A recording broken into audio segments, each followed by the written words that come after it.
झाल्यानंतर सांगा.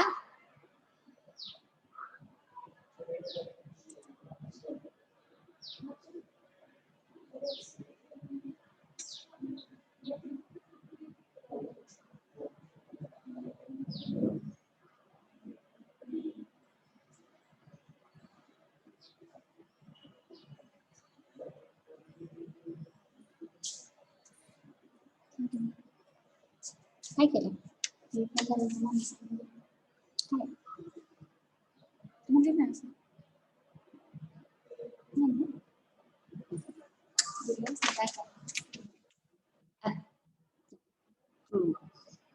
माझं ते परमनंट आहे ना त्या माणूस.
Completed, ma'am. ओके. Wait.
झालं? Hello. Yes, ma'am. Okay.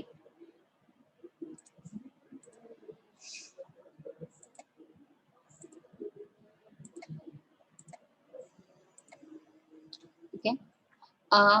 Exam मध्ये काही क्वेश्चन हुशार मुलांसाठी पण असतात, एकदम टफ लेवलचे.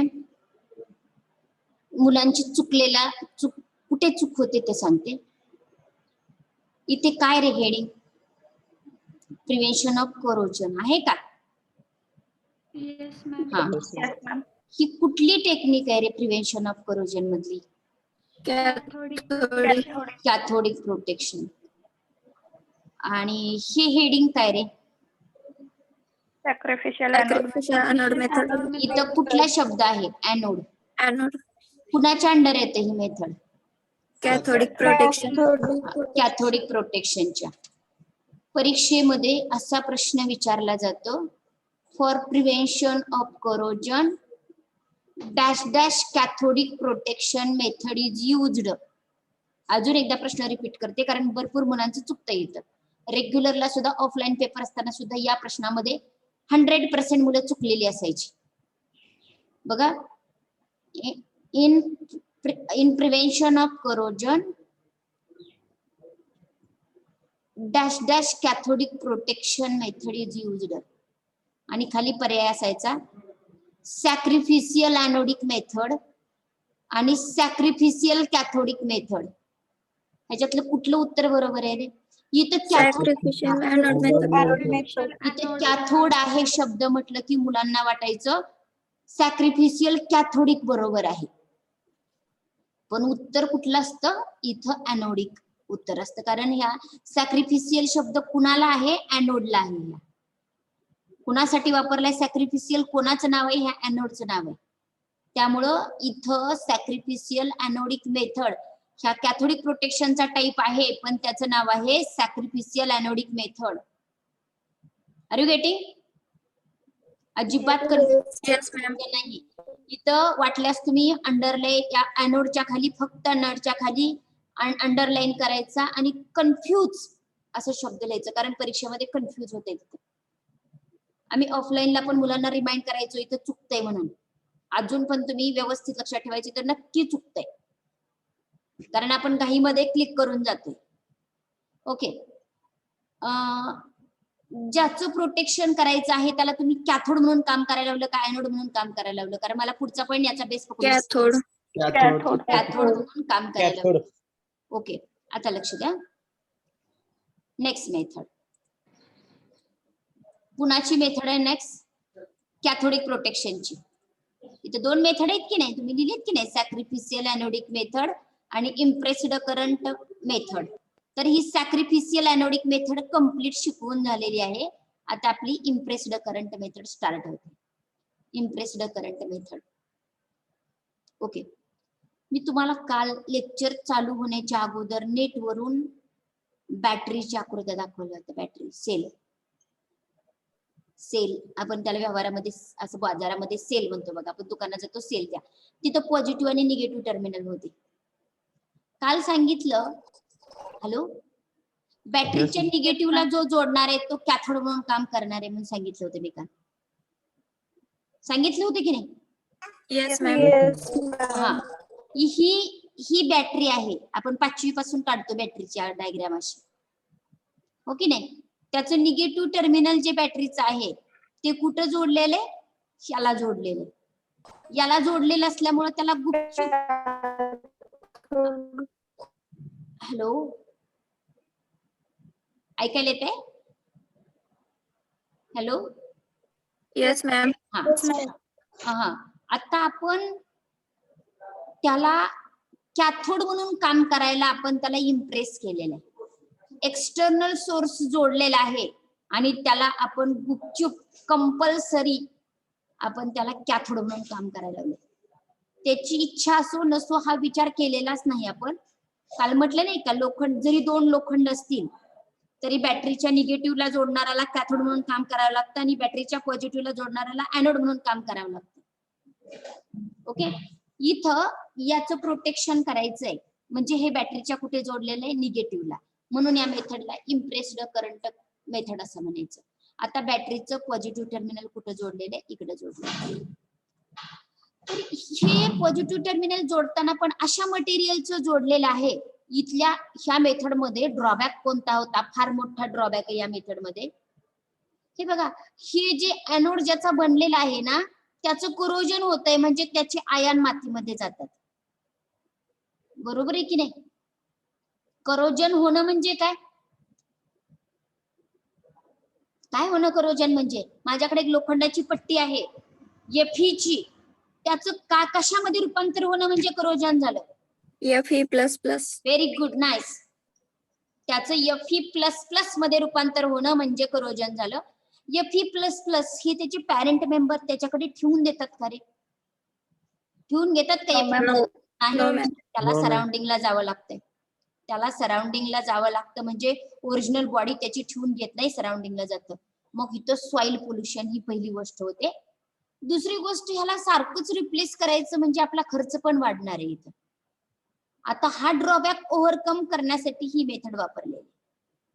तर याच्यामध्ये जो ऍनोड म्हणून बॅटरीचं दुसरं टर्मिनल ज्याला जोडणार आहे आणि तो काय म्हणून काम करणार आहे, इकडली साईड Anode. ऍनोड म्हणून काम करणार आहे. तर अशा प्रकारचा ऍनोड बनवलेला आहे की ज्याचे मॉलिक्युलर सोल्युशन मध्ये जाणार नाहीत, म्हणजे तो बनवताना इनसोल्युबल बनवलेला आहे. तो बनवताना कसला बनवलेला आहे? इनसोल्युबल बनवलेला आहे. आता ग्राफाइट, स्टेनलेस स्टील हे आयन सोल्युशन मध्ये जाऊ देत नसतात. जरी समजा तो बॅटरीच्या पॉझिटिव्ह टर्मिनलला जोडला, जरी त्याने ऍनोड म्हणून काम केलं तरी सुद्धा आयन सोल्युशन मध्ये जाऊ देत नाहीत, कारण तो इनसोल्युबल आहे. हे बघा इथे शब्द आहे बघा, इनसोल्युबल आहे का? आणि त्याच्याकडे कंडक्टिव्हिटी वाढण्यासाठी असली बॅकफिल्ड टाकलेला आहे. बॅकफिल्ड म्हणजे काय? आपण जर सेल्फ फोडलं तर आतल्या साईडला काळ्या काळं निघतं बघा, त्याला बॅकफिल असं म्हणायचं. ते मॅग्नीज सल्फेटचं बनलेलं असतं. कंडक्टिव्हिटी वाढवण्यासाठी त्याचा उपयोग होत असतो. कधी बघितली का सेल्फ फोडून?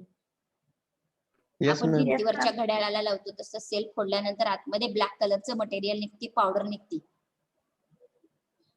की नाही? त्याला Yes, बॅकफिल ma'am. असं म्हणायचं. ते कंडक्टिव्हिटी वाढवण्यासाठी याचं सराउंडिंग, ह्या इनसोल्युबल मटेरियलचं सराउंडिंग कशाने केलेले? बॅकफिलने केलेले. बॅकफिलने केलेले. आणि हा जो पांढरा कलरचा अशा तिरप्या लाईन ओढलेला जो रॉड आहे ना, तो रॉड म्हणजे त्याच्या आपण सेल जर फोडलं तर आतल्या साईडला एक छोटीशी अशी कांडी निघते बघा, कॉलम छोटासा निघतो, एक रॉड निघतो बारकासा. तर ते पण ग्राफाईटचं बनलेलं असतं. तसं हे असंच ग्राफाईटचं बनवायचं, म्हणजे आयन सराउंडिंगला जाणार नाही. ओके. आणि हे एक्सटर्नली असं कनेक्ट करायचं. इथे एक्सटर्नली आपण त्याला काम करायला लावले कॅथोड म्हणून, आणि याला ऍनोड म्हणून याला म्हणायचं इम्प्रेस्ड करंट मेथड. काय म्हणायचं? Impressed current method. आता ही जर बॅटरी जोडली नसती तर ह्याने काय म्हणून काम केलं असतं रे? Very good. त्याने ऍनोड म्हणून काम केलं असतं. त्याने आयन लूज केले असते. कोणी? ह्या पाईपने. करंट कुठून, इलेक्ट्रॉन कुठून कुठे फ्लो झाले असते? ह्या ऍनोड कडून सराउंडिंगला गेले असते. आता ह्या सराउंडिंग कडून म्हणजे ह्या बॅटरी करून आता ह्या कॅथोडला इलेक्ट्रॉन मिळायला लागलेले आहेत. म्हणजे पहिला जो करंट होता, ही बॅटरी न जोडता जो करंट होता त्याच्या बरोबर अपोजिट साइडनं आपण करंट अप्लाय केलेला आहे. त्यामुळं जो पहिला करंट होता, पहिला करंट म्हणजे हा इलेक्ट्रॉन डोनर होता पहिला. याने ऍनोड म्हणून काम केले की हा इलेक्ट्रॉन डोनर असणार आहे. तसं ह्याला बॅटरी जोडल्यामुळं हा काय झाला? इलेक्ट्रॉन ऍक्सेप्टर बनलेला आहे. Are you getting? Yes, ma'am. लक्षात आलं का? Yes, ma'am. Yes, ma'am. हा. म्हणून इथं पहिलं वाक्य काय? समजा मी तुम्हाला एक एक्झाम्पल सांगते. आपण कुठेतरी लहान असताना आपण चुकलेलो आहोत. आपल्याला खूप भीती वाटायला लागली, आपण रडायला लागलेलो, कारण आपल्याला वाटते आपल्याला आता काय होणार आहे काय माहिती नाही. तेवढ्यात जर आपले आई किंवा वडील आपल्याला दिसले तर आपल्याला आनंद होणार आहे. म्हणजे हे दोन्ही गोष्टी एकमेकाच्या करेक्ट अपोजिट आहेत. तसं ह्याला बॅटरीला जोडायच्या अगोदर हाच ऍनोड म्हणून काम करणार होता, ह्याच करोजन होणार होतं, हाच इलेक्ट्रॉन देणार होता, करोजन याचं होणार होतं. बॅटरी जोडल्यानंतर बरोबर अपोजिट झालं, ह्याच प्रोटेक्शन झालं, यालाच इलेक्ट्रॉन मिळाले, करंट याच्याच साईडनं व्हायला लागला. अगोदर करंट याच्यापासून दुसरीकडे जाणार होता, आता तसं नाही, इलेक्ट्रॉन याच्याकडेच यायला लागलेले आहेत. म्हणून इथं पहिलं वाक्य, in this method impressed current is applied in direction to nullify the corrosion current. Nullify म्हणजे झिरो होणं. अगोदरचा जो करोजनचा करंट होता, करोजनचा करंट म्हणजे काय, ह्याच्याकडून इलेक्ट्रॉन निघले जाणं, ह्याच्याकडून आयन निघले जाणं, तो करोजनचा करंट होता, तो नलिफाय झाला. अरे गेटिंग? पहिलं वाक्य कळालं का रे? इम्प्रेस्ड करंट म्हणजे हा external battery. In this method impressed current is battery अशा प्रकारे अप्लाय करा की in this method impressed current is applied in opposite direction to nullify the corrosion current. corrosion current म्हणजे कोणता करंट रे? Hello hello, yes ma'am. हा पहिल्या वाक्याचा अर्थ सांगा तर बघू. मी सांगते ऐका आता, एक एक शब्द सांगते. इम्प्रेस्ड करंट म्हणजे कुठला? इम्प्रेस्ड करंट म्हणजे हा ही बॅटरी. बॅटरी. हा इम्प्रेस्ड करंट म्हणजे बॅटरी. काय करा इथं, जोडा, अप्लाय करा म्हणजे जोडा. In opposite direction, opposite direction म्हणजे निसर्गाच्या नियमानुसार ह्याचं करोजन होणार होतं, आपण त्याला अपोजिट केलेलं आहे. ह्याचं काय केलं, करोजन होणार होतं, त्याचं काय केलं आपण हे जोडून? प्रोटेक्शन. प्रोटेक्शन. म्हणजे हे दोन्ही शब्द विरुद्ध झाले की नाही? करोजन, प्रोटेक्शन एकमेकाच्या विरुद्ध झाले की नाही? मग आपण इम्प्रेस्ड करंट कसा जोडलेला आहे? अपोजिट डायरेक्शन मध्ये जोडलेलं आहे. अगोदर ह्याचं करोजन होणार होतं, ते आपण करोजन स्टॉप केलेलं आहे, थांबवलेलं आहे, म्हणून इथं लिहिलेलं आहे in this method impressed current is applied in opposite direction. आणि मग अपोजिट डायरेक्शन मध्ये अप्लाय केल्यामुळं हा जो आयन तयार करणार होतं की नाही, Fe++ आयन सोल्युशन मध्ये टाकणार होतं की नाही, ते टाकेल का? टाकेल का नाही? नाही, व्हॅल्यू 0 होईल त्याची, म्हणून इथं नलिफाय शब्द वापरले. हा Fe that converted into Fe++ असं याचं होणार नाही. ह्याची होणार नाही म्हणजे त्याची व्हॅल्यू काय झाली? 0 झाली. कुणाची व्हॅल्यू 0 झाली? करोजनची व्हॅल्यू 0 झाली. To nullify the corrosion. तुम्हाला जर करंटनी पुढे अजून कन्फ्युजन होत असेल तर टू नलिफाय दी करोजन म्हटलं तरी वाक्य कंप्लीट होत आहे. Are you getting? Are you getting or not? Yes ma'am. Yes, ma'am. In this method, impressed current is applied in opposite direction to nullify the corrosion current. Impressed current opposite direction ने apply करा. नाहीच अजिबात काय लक्षात आलं तर in this method impressed current is applied or external battery is applied so that metal which is to be protected is act as a cathode असं म्हटलं तरी चालतंय. Thus, corroding metal surface convert from Anode to cathode. anode to cathode and protected. हा anode म्हणून काम करणार होता, तर त्याचं कन्व्हर्जन कशामध्ये झालं? कॅथोड मध्ये झालं. Usually impressed current is derived from. हा इम्प्रेस्ड करंट कशापासून डिराइव्ड केला जातो, कशापासून मिळवला जातो? बॅटरी पासून. Do you know battery? Yes ma'am. Yes ma'am. Battery or rectifier that with insoluble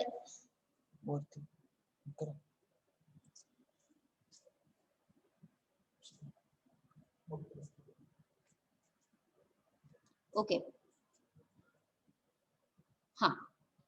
Impressed current is derived from battery or a rectifier. Oh.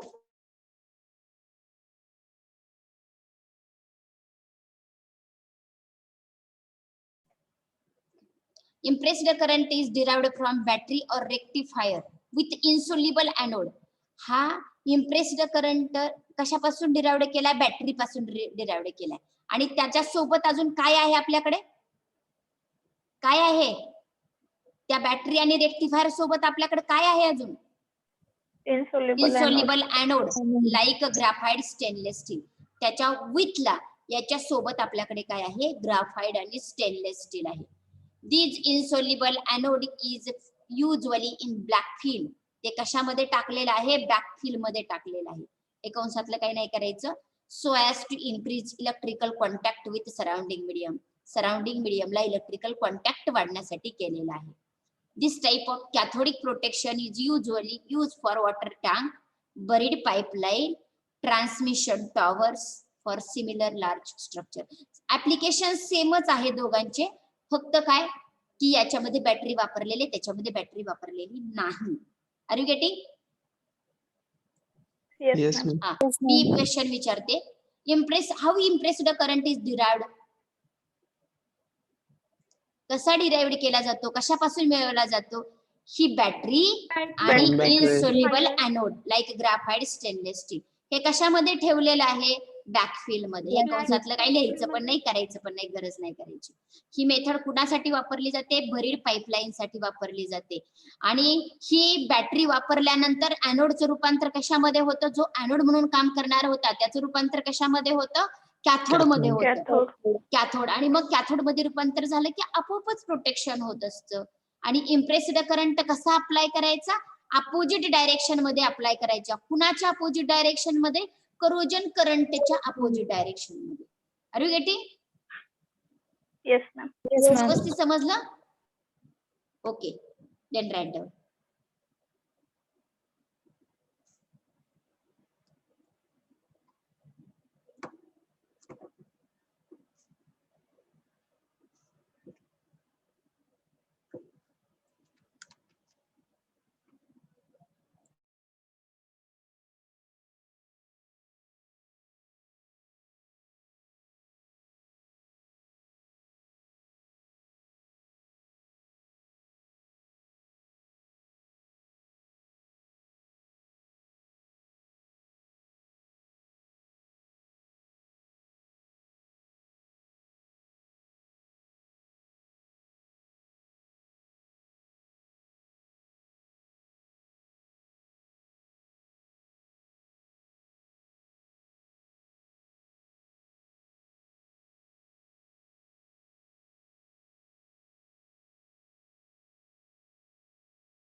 झालं का? वेट मॅम, फिगर राहिले मॅम. ओके.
झालं का रे? Yes ma'am. Yes, Yes, ma'am. ma'am. Okay, झाल्यानंतर सांगत जावा. Listen, prevention of corrosion याच्यामधली कॅथोडिक प्रोटेक्शनच्या 2 मेथड कंप्लीट झालेल्या आहेत. Okay, hello. Yes ma'am. Yes, हा. ma'am. आता हे कॅथोडिक प्रोटेक्शनच्या 2 मेथड नंतर कुठल्या प्रोटेक्शन असेल रे? Anodic. Very good. Next heading लिहा. याला ना नंबर 1 असं म्हणा.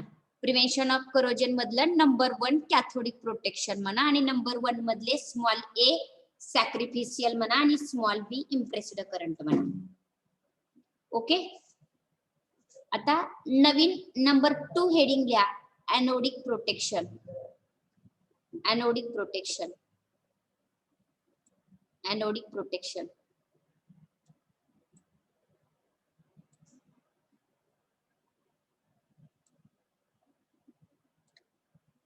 ओके, ऐकायला येते? Yes ma'am. Yes, ma'am. हे शब्द दिसतात का रे ह्याच्या खालचे? पोटेन्शियोस्टॅटच्या पुढचे शब्द तुम्हाला दिसतात का? ही स्क्रीन सरकावा लागते. दिसते. हा, दिसतं ओके, की नाही? आता दिसते ना पोटेन्शियोस्टॅट. एनोडिक प्रोटेक्शन च्या खालच्या लाईन झाल्या. नंबर 1 नाही, ए ठरलंय आपलं. नंबर 1 कशाला दिलेलं आहे तुम्ही? ह्याला नंबर 1 दिलेला आहे. Cathodic protection. हा. Yes, ma'am. आणि नंबर 2 कशाला दिलाय? Anodic protection. एनोडिक. आता याला मी एक नंबर दिलाय, पण तुम्ही याला ए नंबर द्यायचा. ए नंबर पोटेन्शियोस्टॅट. आणि नंबर बी एनोडायझिंग. ANODZING. एनोडायझिंग. एनोडायझिंग.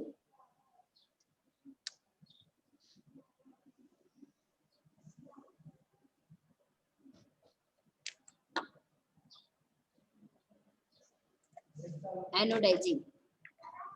आता लक्ष द्या, मी एक स्क्रीन दाखवते तुम्हाला नेटवर्कची.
ओके,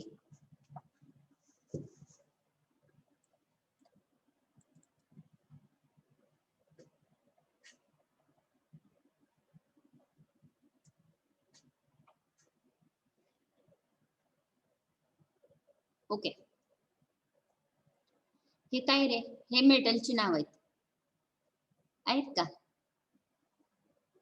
आहेत की नाही? Yes, ma'am. Yes ma'am. हा. आणि त्याचं हे रिडक्शन पोटेन्शियल आहे. हे त्याचं पोटेन्शियल आहे. ओके, हे पोटेन्शियल आहे.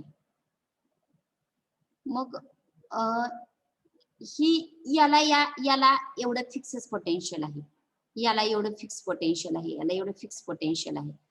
प्रत्येक मेटलला पोटेन्शियल असतं. आता potential measure the tendency of solution to either gain or lose the electron. आहे का पोटेन्शियल म्हणजे काय आपल्या केमिस्ट्री मधला शब्द? ओके, आता याच्यावरून आता आपला पॉइंट बघूयात. हा,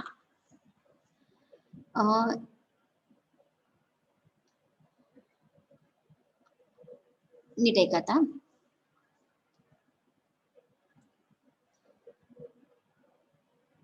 प्रत्येक मेटलला ना अशा रेंज असतात. एक ऍक्टिव्ह रेंज, एक पॅसिव्ह रेंज. एक ऍक्टिव्ह रेंज, एक पॅसिव्ह रेंज. मग त्याच्या पॅसिव्ह रेंजला जर आपण नेलं, त्याला पॅसिव्ह पोटेन्शियलला नेलं, तर तो ऍनोड म्हणून काम करत असू द्या नाहीतर कॅथोड म्हणून काम करत असू द्या, त्याचं अजिबात करोजन होत नाही. पोटेन्शियोस्टॅट हा डिव्हाइस काय म्हणून काम करतो हे बघा. ह्या टँकचं करोजन पासून प्रोटेक्शन करायचे. ह्या टँकचं करोजन पासून प्रोटेक्शन करायचे. हे दोन्ही जे इलेक्ट्रोड आहेत ना, ते याला खोल करून आतमध्ये सोडलेले आहेत. पण हा आहे ना, तो असा मेटलला, ह्या टँकला असा पॅक बसवलेला आहे. हे होल मधून आतमध्ये सोडलेले आहे, तिथे दिसते ना तुम्हाला. आणि हे मात्र पॅक बसवलेलं आहे, कारण ह्याचं करोजन पासून प्रोटेक्शन करायचंय. हे ऍसिडिक सोल्युशन आहे. दिस इज ऍसिडिक सोल्युशन. हे ऍसिडिक सोल्युशन आहे. आता मगाशी काय सांगितलं, पिरियोडिक टेबल मधल्या सगळ्याच मेटलला असलं पोटेन्शियल, सगळ्याच मेटलला पोटेन्शियल आहे, पण त्याच्यापैकी काही जणांना ऍक्टिव्ह आणि पॅसिव्ह अशा दोन रेंज आहेत. त्याच्यापैकी काही जणांना, शिंदे सर घेणार आहेत ना,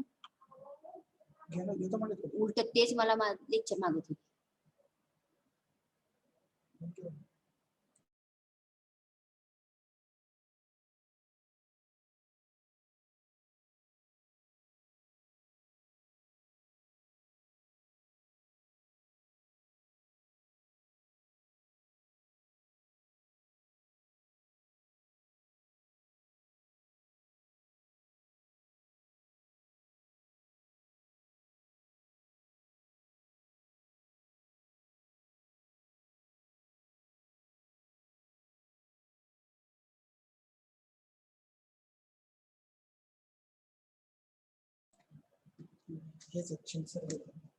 हॅलो. Yes, ma'am. प्रत्येक मेटलला नाही, पण काही मेटलला निसर्गाने अशी देणगी दिलेली आहे की त्याला दोन रेंज असतात, एक ऍक्टिव्ह, एक पॅसिव्ह. मग अशी कसं एकच डिजिट होतं की नाही, एकच होतं, 3.4, 5.6 होतं की नाही, मी तुम्हाला स्क्रीन दाखवली. तसं सगळ्यांना तसं डिजिट आहे, पण काही जणांना पिरियोडिक टेबल मधल्या काही मेटलला असं फिक्स. एक मिनिट, अजून एकदा तीच शेअर करते. बरं जाऊ द्या. तुम्हाला डिजिट तर आठवते का? प्रत्येक असे डिजिट होतं बघा, 5.4, 5.6 असं प्रत्येकाला एक एक मिळालेलं आहे. पण काही जणांना ना 2 पासून 4 पर्यंत, 2 पासून 10 पर्यंत, 5 पासून 25 पर्यंत अशी रेंज मिळालेली आहे. ती रेंज निसर्गाने त्याला दिलेली आहे, पोटेन्शियलची रेंज आहे ती. मग अशा मेटल घ्यायचा, त्या प्रकारचा मेटल घ्यायचा आणि कुणाला घ्यायचं, ज्याच्याकडे डबल रेंज आहे किंवा ज्याच्यामध्ये मोठ्या भरपूर रेंज आहे, 2 पासून 10 पर्यंत, 5 पासून 20 पर्यंत अशा रेंज आहेत, त्या मेटलला घ्यायचं आणि असं त्या टँकला फिक्स करायचं. मग त्याची ती मोठी रेंज आहे की नाही, 2 पासून 10 पर्यंत समजा रेंज आहे, तर त्याच्यातली निम्मी रेंज ही ऍक्टिव्ह असते आणि निम्मी रेंज ही पॅसिव्ह असते. मग त्याच्या पॅसिव्ह रेंजला जर आपण त्याला नेलं, तर तो ऍनोड म्हणून जरी काम करत असला तरी पण त्याचं करोजन होत नसतं. Are you getting? Yes ma'am. मग त्याला आपल्याला पॅसिव्हला घेऊन जायचंय, ऍक्टिव्हला नाही. मग अशी मी दाखवलेले युनिट हे ऍक्टिव्हचे युनिट होते, पण काही जणांना अशी निसर्गाने देणगी दिलेली आहे की त्याला ऍक्टिव्ह आणि पॅसिव्ह असे दोन दोन गोष्टी मिळालेल्या आहेत. मग त्या मेटलला त्याच्या पॅसिव्हला नेलं नंतर जरी तो ऍनोड म्हणून काम करत असला तरी देखील त्याचं करोजन होत नसतं. ओके. मग हे पोटेन्शिओस्टॅट हे असं इन्स्ट्रुमेंट आहे. हे बघा, हा पोटेन्शिओस्टॅट आहे इथला. हा काय करणार, आपण असं हे 6 नंबरचा आहे व्होल्टामीटर आणि 7 मीटरचा आहे ॲमीटर. व्होल्टामीटरच्या साह्याने अशा प्रकारे व्होल्टेज म्हणजेच पोटेन्शियल असतं, तुम्हाला माहिती आहे. अशा प्रकारे व्होल्टेज ऍडजस्ट करायचं, अशा प्रकारे पोटेन्शियल ऍडजस्ट करायचं की इथला हा रॉड आहे तो कुठल्या रेंजमध्ये गेला पाहिजे, त्याच्या पॅसिव्हला गेला पाहिजे. त्याच्या पॅसिव्हचं युनिट इथं आणून ठेवायचं. इथं व्होल्टामीटरने रिडिंग कुठलं दाखवलं पाहिजे, ह्याच्या पॅसिव्ह रेंज मधलं दाखवलं पाहिजे इथं reading. Are you getting? Hello. Yes ma'am. Yes, ma'am. त्या व्होल्टामीटरने कुठलं रिडिंग दाखवलं पाहिजे, पॅसिव्ह मध्ये. पॅसिव्ह. आणि एकदा पॅसिव्ह मधलं दाखवलं की आपण हात आपल्या बाजूला काढून घ्यायचा, नंतर वाढवायचं नाही. मग मेटल आणि नंतर मग इथलं जे आपण इथलं व्होल्टेज ऍडजस्ट केलेलं आहे ते व्होल्टेज कॉन्स्टंट राहिलं पाहिजे. मग पूर्ण एक्सपेरिमेंट होईपर्यंत ते नाही हल्लं पाहिजे, त्याला आपण काहीच करायचं नाही एक्सपेरिमेंट होईपर्यंत. म्हणून इथं पहिलं वाक्य आहे, पोटेन्शिओस्टॅट म्हणजे हा is a device which maintain म्हणजे कॉन्स्टंट ठेवतो, मेटल कुठल्या मेटलला, ह्या मेटलला, ऍट ए कॉन्स्टंट पोटेन्शियलला ठेवतो. आणि हा व्होल्टामीटर ऍडजस्ट करत असताना त्याला कुठली 2 गोष्टी लागतात दुसऱ्या, हा रेफरन्स इलेक्ट्रोड एक लागतो आणि ऑक्झिलरी इलेक्ट्रोड एक लागतो. हिथली व्हॅल्यू कॉन्स्टंट होण्यासाठी अजून दुसऱ्या 2 ठिकाणी कनेक्शन जोडावं लागतं. एक म्हणजे 3 नंबरचा बघा रेफरन्स इलेक्ट्रोड आहे आणि 4 नंबरचा आहे ऑक्झिलरी इलेक्ट्रोड. हे व्होल्टामीटर इथल्या असं 2 साईडला जोडल्याशिवाय इथलं व्होल्टेज कॉन्स्टंट ठेवता येत नसतं.